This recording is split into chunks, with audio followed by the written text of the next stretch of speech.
नमस्कार बच्चों, मैं शिल्पी जायसवाल आपके क्लास 6 के चैप्टर नंबर 13 मीरा के पद के सेकंड पार्ट में फिर से उपस्थित हूँ।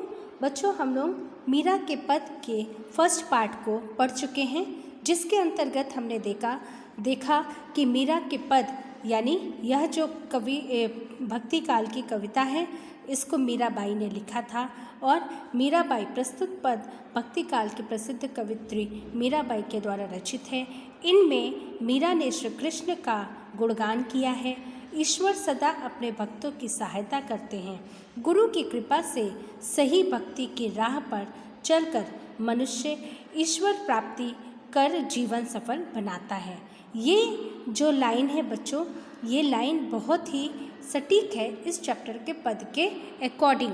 जैसा कि पहला पद हम लोग ने फर्स्ट पार्ट में इस चैप्टर के फर्स्ट पार्ट में हमने देखा था।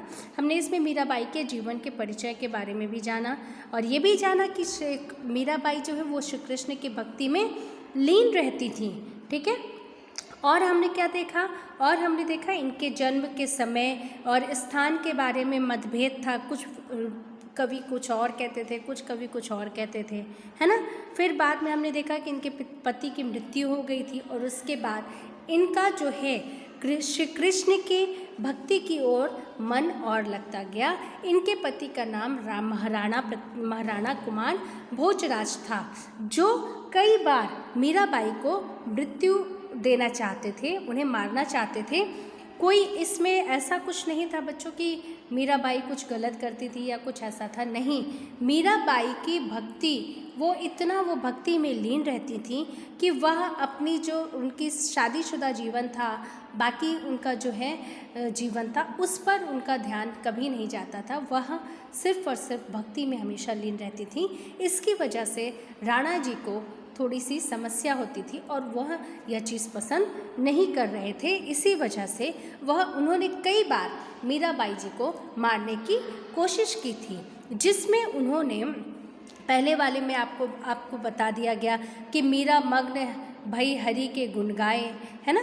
साप पिटारा राणा भेजियो मीरा हाथ दियो जाए, नाह धोए जब देखन लागी सालिक राम गई पाए, जहर का प्याला राणा भेजियो अमृत दीन बनाए, हाथ धोए जब पीवण लागी होए गई अमर अचाए। यानी कि मीराबाई अपने कृष्ण की भक्ति में लीन रहती थी हमेशा, और इसी चीज़ से राणा जी परेशान होकर के कई बार मीराबाई जी को मारने का प्रयास उन्होंने किया था। एक बार तो उन्होंने पिटारे में यानी एक बॉक्स में सांप को करके भेज दिया था कि मीराबाई उसमें हाथ डालें तो वह सांप उन्हें डस ले, काट ले और उनकी मृत्यु हो जाए। परंतु वह सांप भी मीराबाई की भक्ति में इतनी शक्ति थी, इतनी सच्चाई थी कि हर एक चीज़, हर एक परेशानी का सामना वो कर ले जाती थी और भगवान स्वयं उनकी रक्षा करते थे।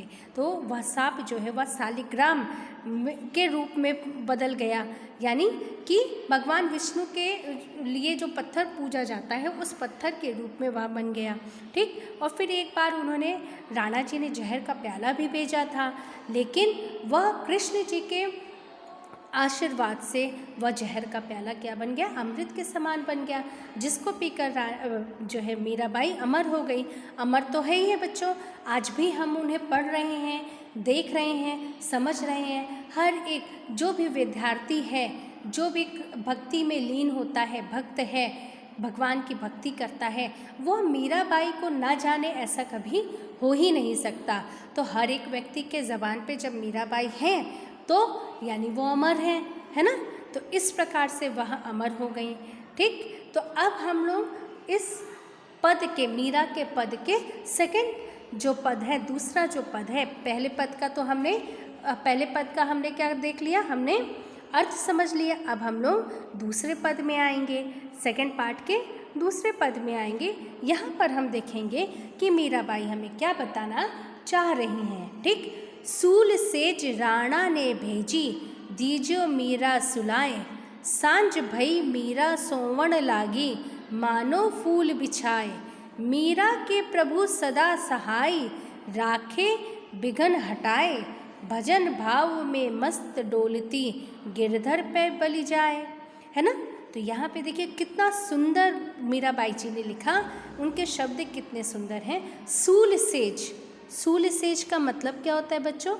कांटों की सेज, यानी वो जो उनका बेड था, उनका जो बिस्तर था, उसमें कांटे बिछे हुए थे। राणा जी इतने परेशान हो गए थे कि उन्होंने उनकी सेज पर, उनके बिस्तर पर कांटे बिछवा दिए थे। लेकिन सूल सेज राणा ने भेजी, दीजो मीरा सुलाए, यानी मीरा को सोने के लिए उन्होंने क्या किया था? कांटों की सेज लगा दी थी। सांझ भई मीरा सोवण लागी, सोवण मतलब सोने, सांझ मतलब शाम, मानो फूल बिछाए, मीरा के प्रभु सदा सहाय, यानी मीरा के जो प्रभु श्री कृष्ण हैं वह हमेशा मीरा की हेल्प करते हैं, उनकी सहायता करते हैं। राखे विघ्न हटाए, और उनके सामने जो विघ्न आते हैं उनको, विघ्न का मतलब क्या होता है बच्चों? विघ्न का मतलब बाधा, मुसीबत, उसको हमेशा वह हटाते रहते हैं। भजन भाव में मस्त डोलती गिरधर पे बलि जाए, यानी कि यहाँ पर क्या है, मीराबाई जी कहती हैं कि राणा ने उनके लिए कांटे की सेज भेजी, यानी कांटे का जो बिस्तर है वो भेजी कि मीरा उस पर सो जाए। ठीक, सूल सेज राणा ने भेजी। मीराबाई कहती हैं कि राणा ने उनके लिए कांटे की सेज भेजी कि मीरा दीजो मीरा सुलाए, कि मीरा उस पर सो जाए। ठीक, लेकिन क्या होता है? सांझ भई मीरा सोवण लागी, सांझ मतलब शाम, संध्या होने पर जब मीरा उस सेज पर सोने लगी तो फिर क्या हुआ? मानो फूल बिछाए, तो वहाँ कांटों के स्थान पर फूल बिछ गए। वो जो कांटे राणा जी ने बिछवाए थे कि मीरा इस पर सो जाए, तो वो जब शाम को मीराबाई उस पर सोने गई तो वह कांटा क्या हो गया बच्चों? फूल के समान हो गया, फूल हो गया, उस पर परिवर्तन आ गया। ये सब चीज़ें कैसे हो रहा था बच्चों? ये सिर्फ और सिर्फ श्री कृष्ण जी की भक्ति की वजह से। श्री कृष्ण उनकी हर एक समस्याओं को क्या कर रहे थे? दूर कर रहे थे, ताकि उनकी भक्त जो थी मीराबाई थी, उनकी भक्त, उनको कहीं भी तकलीफ़ ना होने पाए, उनको कोई भी तकलीफ़ सहना ना पड़े। मीरा के प्रभु सदा सहाय। ठीक, फिर क्या है? मीरा के प्रभु, मीरा जी कहती हैं कि श्री कृष्ण सदा सारी विघ्न बाधा दूर कर उनकी रक्षा करते हैं। ठीक है, मीरा के प्रभु सदा सहाय, राखे विघ्न हटाए, विघ्न मतलब मुसीबत को हटाते हैं। ठीक है, क्या कहते हैं? मीराबाई कहती हैं कि श्री कृष्ण सदा सारी विघ्न बाधा दूर कर उनकी रक्षा करते हैं। ठीक है, भजन भाव में मस्त डोलती गिरधर पे बलि जाए, मीरा श्री कृष्ण का भजन गाती हुई मस्त होकर घूमती रहती हैं। वे अपने श्री कृष्ण पर न्यौछावर होती हैं, उन पर सब कुछ न्यौछावर होता है, कर देती हैं। तो बच्चों यहाँ पर ये सारी चीज़ें ऐसे कैसे बदल जाती हैं? ये सिर्फ और सिर्फ इसलिए बदल जाती हैं कि मीरा के भाव ऐसे थे कि वो उस कांटों को भी क्या समझ लेती थी? फूल समझ लेती थी, श्री कृष्ण के चरणों में अर्पण किए हुए फूल समझ लेती थी। इसलिए उन्हें ऐसा प्रतीत होता कि जैसे ये जो कांटे हैं ये भी एक फूल के समान उन्हें एहसास होता, उन्हें महसूस होता। तो वो यही कहती कि श्री कृष्ण मेरे सामने बैठे हैं और वो मेरे हर एक बाधा को, मेरी मुसीबत को हर लेते हैं, मुझे कभी तकलीफ़ नहीं होने देते हैं। ठीक है, अब हम लोग आगे चलते हैं बच्चों। अगला हमारा है, अब देखना ये हमारा तीसरा पद है, इस चैप्टर का तीसरा और आखिरी पद है। यहाँ पर मीराबाई क्या कहती हैं हम लोग देखेंगे। ठीक है, यहाँ पर मीराबाई क्या कहती हैं बच्चों, हम लोग देखते हैं कि पायो जी मैंने राम रतन धन पायो, वस्तु अमोघ। यहाँ पर क्या है? पायो जी मैंने राम रतन धन पायो, वस्तु अमोलक दी मेरे सतगुरु। अमोलक, अमोलक का मतलब अनमोल, अनमोल होता है ना। अमोलक का मतलब क्या होता है बच्चों? अमूल्य, मूल्यवान, है ना।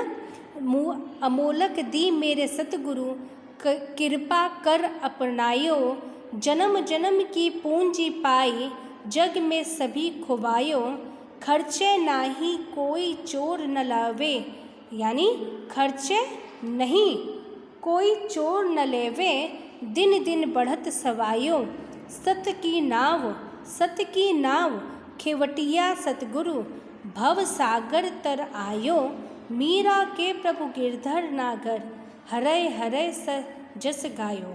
बहुत ही सुंदर पंक्ति है बच्चों। इस पंक्ति का अर्थ है, बहुत ही सुंदर पंक्ति है। इस पंक्ति का क्या अर्थ है आइए हम देखते हैं कि पायो जी मैंने राम रतन धन पायो। मीराबाई जी कहती हैं कि उन्होंने राम रूपी रत्न, यानी रत्न मतलब बहुत ही क्या होता है बच्चों?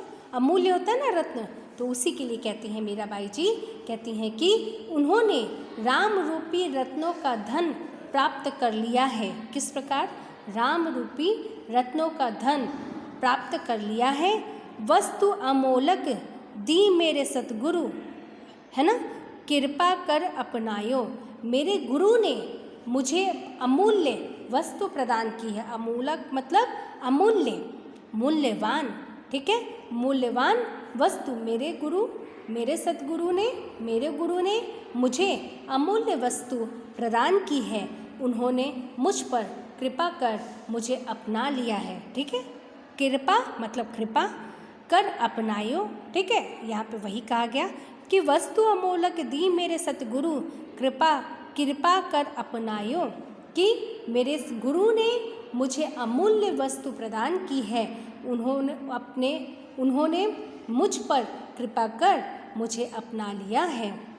ठीक है, जन्म जन्म की पूंजी पाई, मैं अपना सब कुछ खोकर ऐसी पूंजी या धन प्राप्त किया है। यहाँ पर क्या है? जन्म जन्म की पूंजी पाई, जग में सभी खुबायो, मतलब कि मैं अपना सब कुछ खोकर, यहाँ पर देखिए पति उनके विपरीत हो गए थे, घर के सभी उनके विपरीत थे, तो मतलब कि सब कुछ खोकर, है ना। तो मैं अपना सब कुछ खोकर ऐसी पूंजी या धन प्राप्त किया है जो जन्म जन्म तक नष्ट नहीं होगा। नष्ट हुआ बच्चों? आज तक नष्ट नहीं हुआ। सभी उन्हें याद करते हैं कृष्ण की भक्त की रूप में, कृष्ण के भक्तन के रूप में, है ना। तो जन्म जन्म की पूंजी पाई, यानी जन्मों जन्म की पूंजी पाई, जग में सभी खोवायो, सब कुछ खोकर मैंने एक बहुत ही बहुमूल्य पूंजी पाई है ना। जो किस प्रकार है? पूंजी है जो धन प्राप्त किया है, जो जन्म जन्म तक नष्ट नहीं हो सकती है।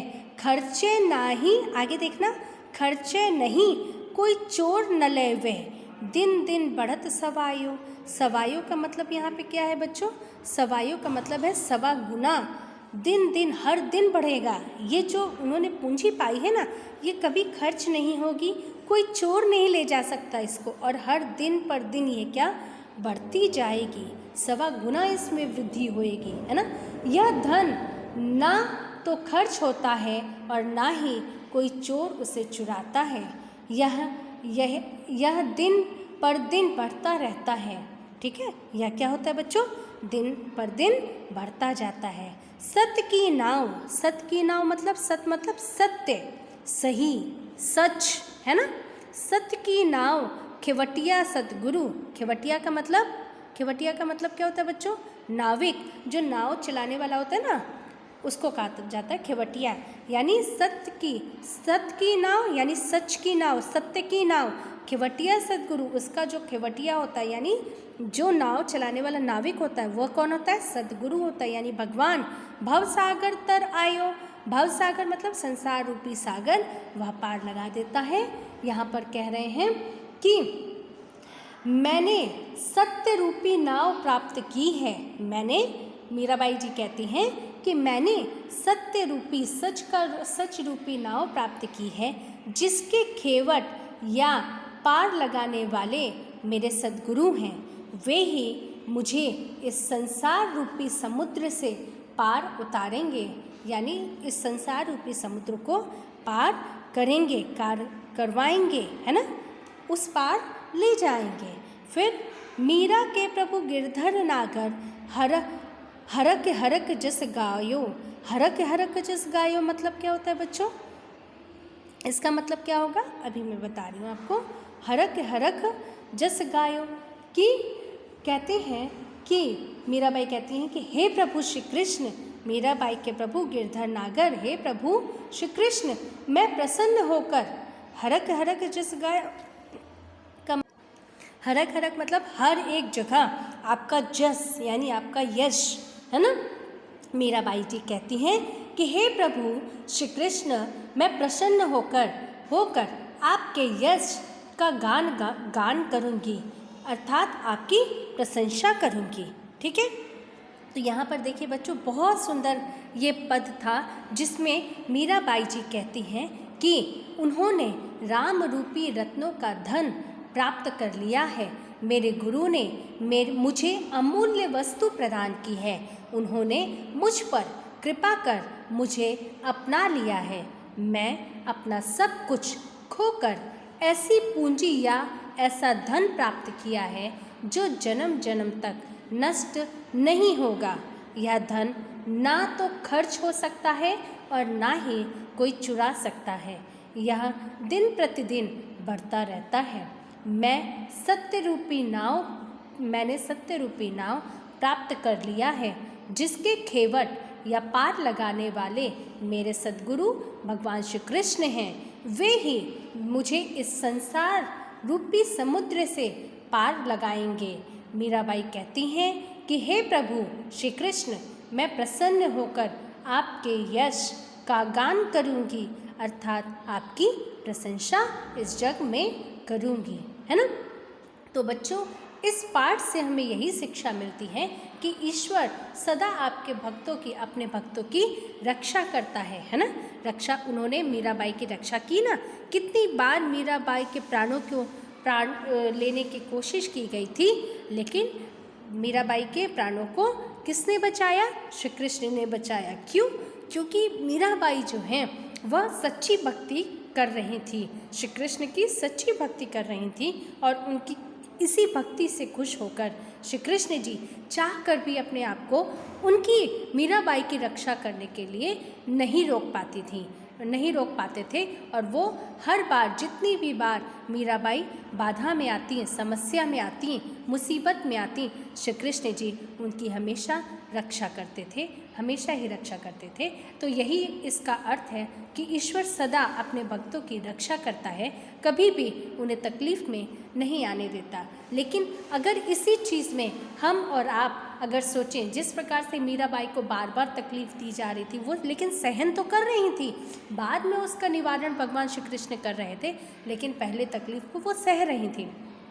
तो बच्चों, हमें भी यह डर करके, हाँ हम भगवान की भक्ति कर रहे हैं फिर भी हमें तकलीफ़ हो रही है, ऐसा तो सोच कर हम फिर भक्ति को छोड़ दें, ऐसा हमें कभी नहीं करना चाहिए। हमें हमेशा अपने भगवान पर, अपने ईश्वर पर, अपने कान्हा पर विश्वास रखना चाहिए, वह हमारी रक्षा अवश्य करेंगे। ठीक है, तो यानी अपने कर्म पर हमेशा विश्वास रखिए कि आप जो भी कर्म कर रहे हो वो सही है, तभी आप उसमें सफल हो सकते हो। ठीक है, अब आशा करती हूँ बच्चों आपको यह चैप्टर बहुत अच्छे से समझ में आया होगा। धन्यवाद बच्चों।